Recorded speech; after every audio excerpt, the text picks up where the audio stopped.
Hello, everyone.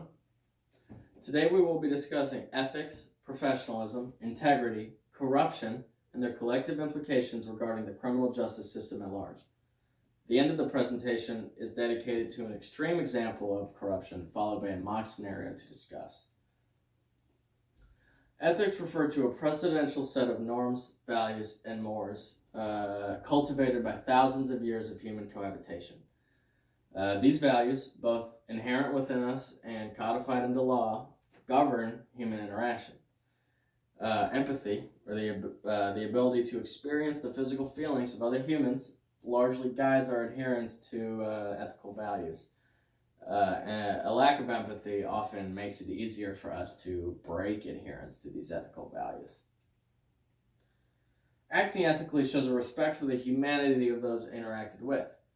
Criminal justice, there's a lot at stake. Freedom, as well as life, can be and often is indeed on the line. Respect is a two-way street.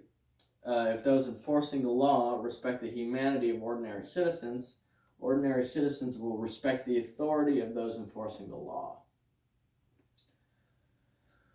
Professionalism is extremely important for any organization looking to establish credibility. Professionalism within criminal justice refers to the adherence to scientific method in the development and updating of law enforcement protocol. This includes the ways in which law enforcement will present and conduct themselves in order to project legitimate authority while on duty. Evidence-based studies have led to many policy changes within criminal justice. For example, most police departments have strict regulations governing their officers' ability to engage in high-speed pursuits. This is due to a 2001 study that found almost half of all those who perished as a result of high-speed pursuits that year were in fact innocent bystanders. Furthermore, corporal and capital punishment have struggled to reduce recidivism and hence have been heavily restricted in many areas. Finally, gratuities have been shown to lead to a slippery slope of corruption and therefore are either frowned upon or illegalized in certain areas. Using science to develop official policy helps to enlighten the public to the often seemingly convoluted reasonings behind police action, establishing authoritative credibility with the public. Integrity, the dictionary defines integrity as the firm adherence to a code. Ethical guidelines mean nothing if law enforcement personnel only follow them when scrutinized. Professional protocols are useless if law enforcement personnel only pretend to use them. A lack of integrity within law enforcement shows the ability to say one thing but do another, which can be detrimental to the trust the public places within law enforcement institutions. Corruption within the criminal justice system can be defined as the use of positional or situational power for personal gain as opposed to public gain. Abuses of power are clearly unethical. Going against department protocol is unprofessional. And breaking the oath to protect and serve is an explicit lack of integrity. Corrupt actions serve to damage, at times irrevocably, public relations and the trust that the public has with certain institutions within the American criminal justice system. So here we have our example of extreme corruption. The Kids for Cash scandal took place in Luzerne County, Pennsylvania. Mike Chiavarella, one of the judges involved, sent thousands of juveniles to private detention centers, many without representation during the entirety of their proceedings. Chiavarella, along with his associate, received well over $1 million in bribes and kickbacks from the private detention centers for not only helping in building them, but keeping them full of juveniles. The woman who is pictured here yelling at Chiavarella, her name is Sandy Fonzo Sadly, her son committed suicide after many years in those institutions and prison after many sentences handed down without representation by Chiavarella.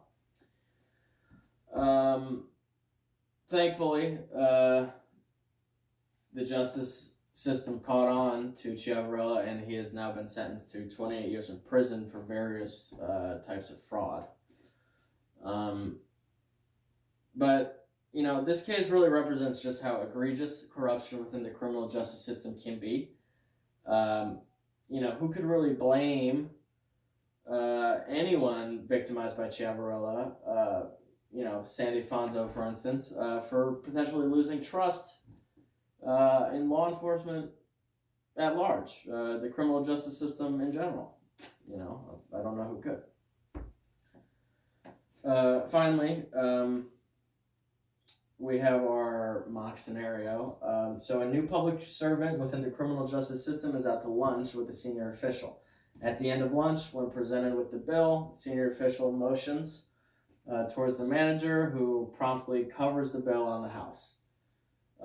Because those within the criminal justice system protect us every day, that was his reasoning. What should the new public servant do to act in an ethical and professional way? Well, this seemingly benign situation in question has much larger ethical implications. While often difficult to express dissent towards senior colleagues, especially when you're new, the ethical choice here is to pay for the meal, no matter how much awkwardness may ensue. It is indeed true that law enforcement protects society every day, but there are many industries which are just as important to societal function who are expected to pay full price for goods and services. For instance, doctors save more lives than anyone and are largely expected to not only pay for their food, but tip well due to their salaries.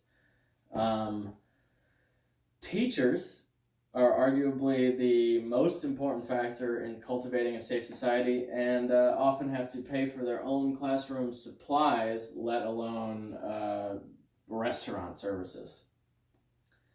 The young criminal justice official needs to not only set an example for the private citizens within the restaurant who may be scrutinizing him, but also himself to prevent him from sliding down the slippery slope of gratuities, which can easily lead to corruption. For example, a young official who begins to receive free service at one location may tell their colleagues, who may show up expecting the same treatment. The restaurant owner may feel pressured to oblige, turning his original nice gesture to an individual, official within the criminal justice system into a serious impact on his revenue, their revenue, and restaurants have pretty thin margins to begin with, so this would not be good. Those within industries in which society may feel intimidated need to, such as criminal justice, they need to take these opportunities to reinforce to themselves and to the public around them that, everyone in this country who are leading productive lives, we're all equal, and everyone deserves equal treatment. Many of us, as students hoping to eventually join criminal justice professionally, need to take it upon ourselves to effect change where it may be needed. Thank you very much.